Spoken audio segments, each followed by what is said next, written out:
Hi hello నమస్తే welcome to my channel.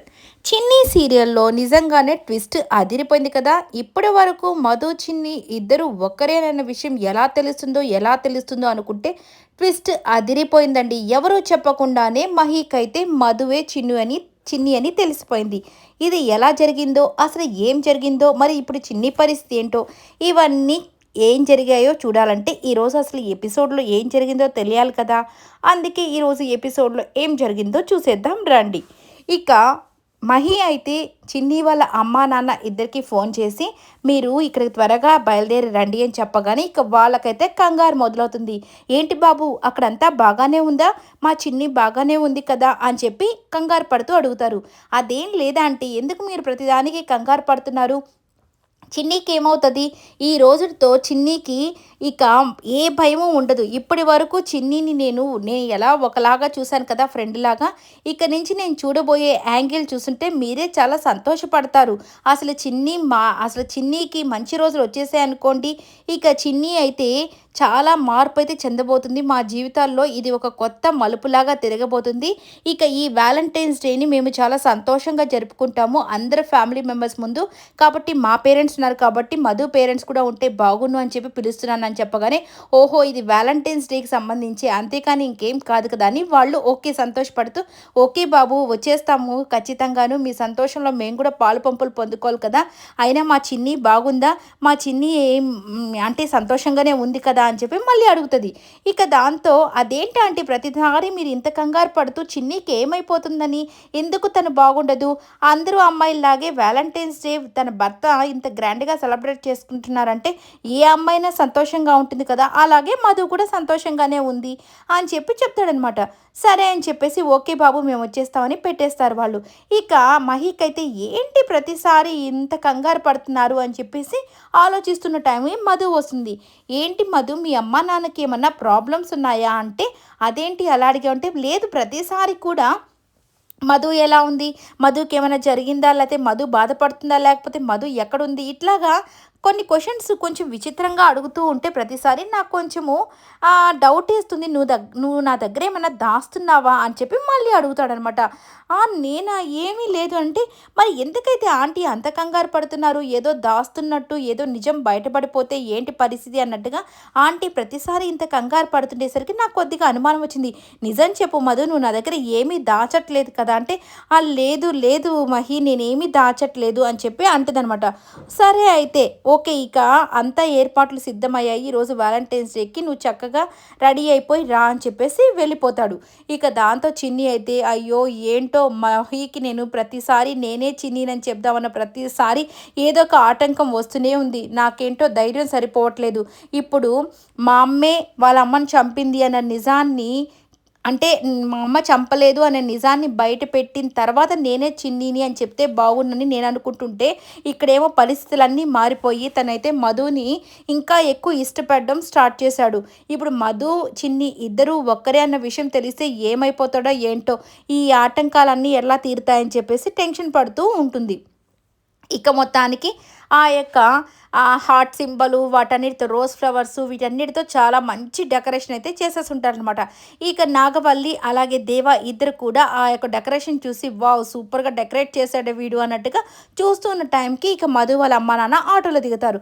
ఇక దేవ వచ్చేసి వీళ్ళని ఎవరు పిలిచారు వీళ్ళని అని చెప్పేసి అంటూ ఉంటే మహియే పిలుచుని ఉంటాడు లేండి అని చెప్పేసి చెప్తుంది అనమాట. నువ్వేం టెన్షన్ పడక బావా, వాళ్ళని చూసి మహియే పిలుచుంటాడు కదా, మళ్ళీ అనవసరంగా గొడవలు రేగుతాయేమో, నువ్వు కామ్గా ఉండు అని చెప్పి చెప్తుంది అనమాట.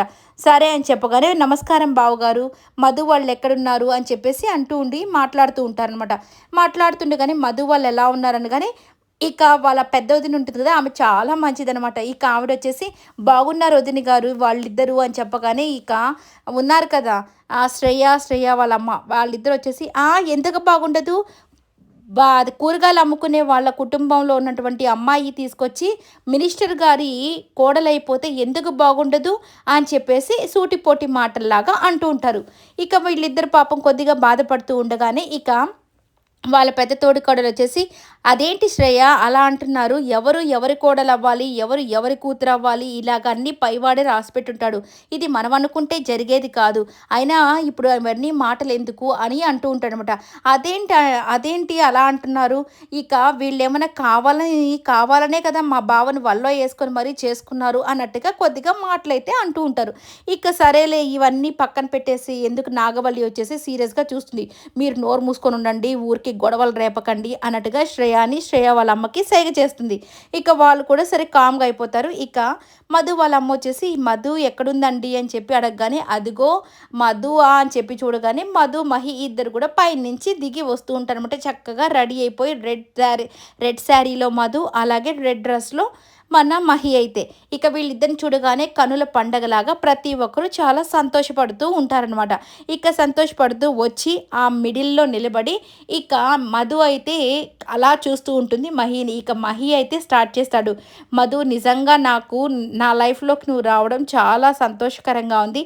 నిజంగా నేను పెళ్ళికి ముందు చాలా ప్రేమించాను. కానీ ఆ ప్రేమ కంటే కూడా పెళ్ళైన తర్వాత ప్రేమించే ప్రేమే చాలా గొప్పది" అని చెప్పి చెప్తూ ఉంటాడనమాట. ఇక ఏంటి అర్థం కాలేదా? అదే ప్రతి ఒక్కరు కూడా పెళ్ళికి ముందు చాలామందిని ప్రేమిస్తూ ఉంటారు. కానీ ఆ ప్రేమ పెళ్లి వరకు వెళ్తుందో లేదో తెలీదు కానీ పెళ్ళైన ప్రతి ఒక్క వ్యక్తి కూడా తర్వాత ప్రేమించడం మొదలుపెడతాడు తన భార్యని.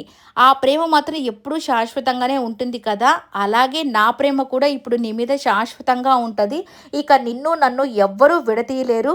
మనిద్దరం ఒకరికి ఒకరము అన్నట్టుగా ఉండాలి. సో, నా మొదటి ప్రేమంతా పోయింది. ఇప్పుడు నేను నిన్ను కొత్తగా ప్రేమిస్తున్నాను. నువ్వు నా జీవితంలోకి వచ్చిన తర్వాత నేను చాలా సంతోషంగా ఉన్నాను మధు అని చెప్పి ఇలా చెప్తూ ఉంటే తనైతే సంతోషపడిపోతూ ఉంటుందనమాట ఒక సైడు. ఇంకొక సైడ్ బాధున్నప్పటికి కూడా ఎవరైనా భర్త ఇలా ప్రపోజ్ చేస్తుంటే ప్రతి భార్యకి సంతోషంగానే ఉంటుంది కదా! ఇక అది కూడా అందరి ముందు చేస్తుంటే ఇంకా సంతోషంగా ఉంటుంది.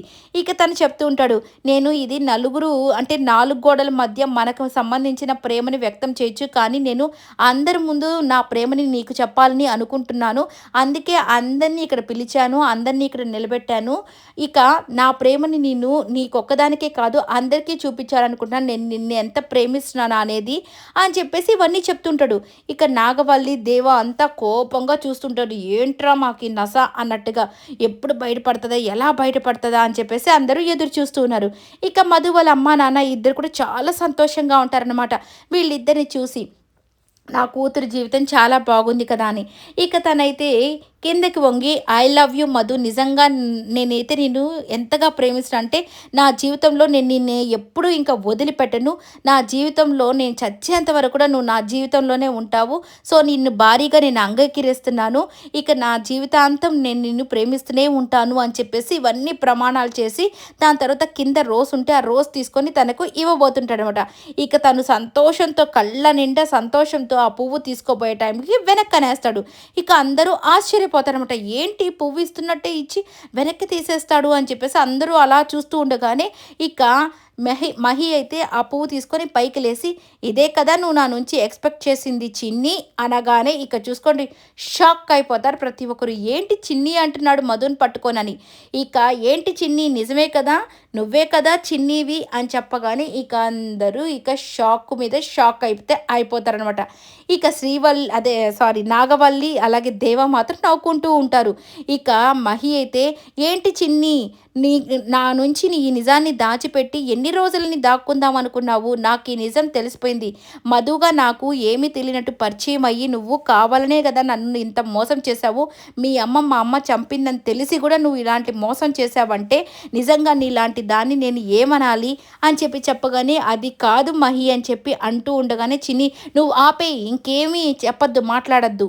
ఇక నువ్వు ఆపేసేయి" అంటాడనమాట. ఇక చూసుకొని అందరూ వీళ్ళైతే నవ్వుకుంటూ ఉంటారు. ఇక చిన్ని వాళ్ళ అమ్మ, నాన్న అయితే టెన్షన్ మొదలైపోతుందనమాట. అసలు నాకెలా తెలిసింది ఈ విషయం అని అనుకుంటున్నారా? అదే ఆ ఇన్స్‌పెక్టర్ వచ్చి నీతో మాట్లాడుతూ ఉన్నప్పుడు ఇక ఆమె చెప్తుంది కదా! భైరవి మేడము ఒక 5 నిమిషాలు గాని ఫోను చేయకపోయుంటే నేను నువ్వే చిన్నీవన్న విషయాన్ని అందరితో చెప్పేసుండేదాన్ని అని చెప్పేసి చిన్నీతో ఆ పోలీస్ ఇన్స్‌పెక్టర్ చెప్తూ ఉన్న విషయం మన మహి అయితే వినేస్తాడంట దూరం నుంచి. ఇక దాంతో తనైతే షాక్ అయిపోతాడు. "నువ్వెందుకు చిన్ని ఇంకా మహి దగ్గర ఈ విషయాలన్నీ దాచిపెట్టి అనవసరంగా తనని మోసం చేస్తున్నావు, నువ్వే చిన్నివన్న విషయం మహికి చెప్పేయచ్చు కదా అని చెప్పి తను చెప్తూ ఉంటుంది. ఈ మాటలన్నీ వింటూ ఉంటాడు మన మహి. అప్పుడే అర్థమైపోయింది తనే చిన్ని అని చెప్పేసి. అందుకే చాలాసార్లు అడుగుతాడు కదా, నువ్వు నా దగ్గర ఏదైనా నిజం దాస్తున్నావా, చెప్పు చెప్పు అంటే తను భయపడి చెప్పకుండా ఉంటుంది కదా. ఇక ఈ విషయాలని తెలుసుకున్న మహి అయితే ఇలాంటి సందర్భం వచ్చి అందరి ముందు తనకి చెప్పి తనని ఇంట్లో నుంచి వెళ్ళగొట్టాలని ఎదురు చూస్తూ ఉన్నాడనమాట. ఇక అందుకని తను అన్నీ ఓకే వింటూ బాధపడుతూ అలాగే ఉండిపోయాడు. ఇక ఈ విషయాన్ని తెలిసిన ఇంకొక వ్యక్తి ఉన్నారు. వాళ్ళెవరో కాదు, నాగవల్లి. వీళ్ళిద్దరూ మాట్లాడుకుంటున్నప్పుడే నాగవల్లి కూడా వినిందంట ఈ మాటలన్నీ.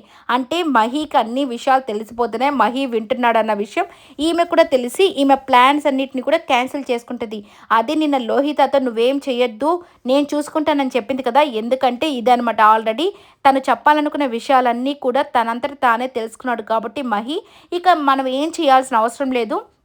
సో తనే చిన్ని అని చెప్పి మధుని తెలుసుకున్నాడు కాబట్టి తనే తనని ఇంట్లో నుంచి తరిమేస్తాడు కాబట్టి నేను ఇన్వాల్వ్ అవ్వదలుచుకోలేదని చెప్పి తన ప్లాన్ని డ్రాప్ చేసుకునింది. ఇక దాంతో నవ్వుకుంటూ సంతోషపడుతుంది. దీనికి మంచి పని అయిందని, నా నా చేతికి మట్టంటకుండా ఈ విషయము మహికి తెలిసిపోయిందని సంతోషపడుతుంది.